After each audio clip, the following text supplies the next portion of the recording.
On Tuesday, as hundreds of thousands rallied in support of Israel in Washington, D.C., Democrat representatives Jamaal Bowman and AOC, among others, were calling for a ceasefire. Standing alongside progressive extremists calling themselves rabbis for ceasefire, Bowman declared, quote, "By me calling for a ceasefire, I am uplifting deeply what it actually means to be Jewish."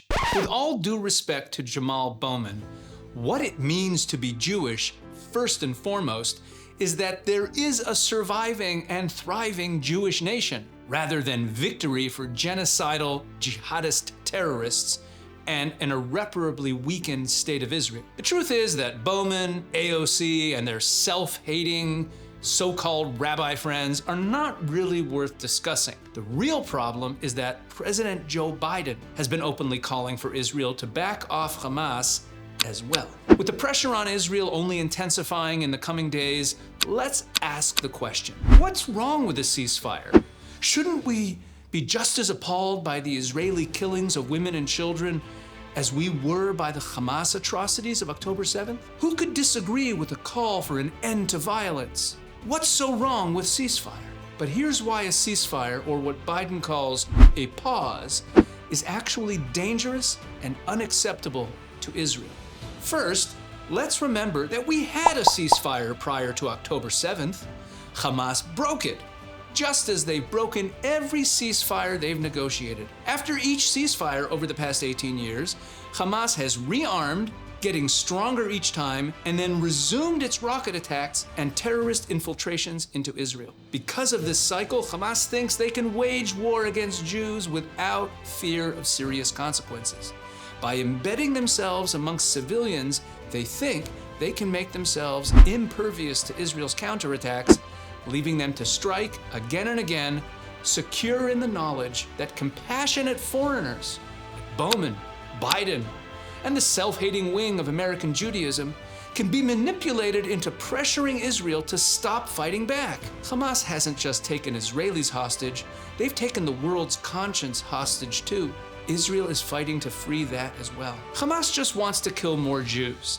Their founding charter calls for the death of all Jews in the world. Their actions show they mean it, and Hamas's leadership has said that they fully intend to repeat the murder and rape of October 7th again and again if they can. Calling for a ceasefire which allows Hamas to survive means enabling more atrocities and more deaths in the long and short term. And the other enemies of Israel, Hezbollah, Iran, and the others, would be emboldened, further endangering the state of Israel.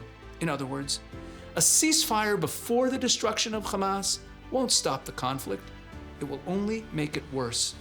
Of course, the ceasefire now camp says they care about civilian casualties. Let's be clear. Israel is doing whatever it can to reduce civilian casualties. Even the BBC, no friend of Israel, shared a phone conversation between a Palestinian Arab civilian and an Israeli intelligence operative who called to warn him that his area was going to be bombed. The call, which went on for 2 hours, didn't end until the Israeli operative was satisfied that no civilians were left in the danger zone, and only then was the airstrike called in. The laws of war are clear. Although Israel needs to do what it can to reduce civilian casualties, and it does, anyone who tries to hide behind civilians is responsible for any civilian deaths that ensue. In other words, Hamas, who deliberately put civilians in harm's way, are both criminally and morally liable for those deaths, not Israel. Israel's not seeking revenge. Israel's not destroying Hamas to teach them a lesson. We're destroying Hamas because we learned our lesson. And it's time that AOC, Jamaal Bowman, Joe Biden, and their foolish so-called rabbi friends learned their lesson as well.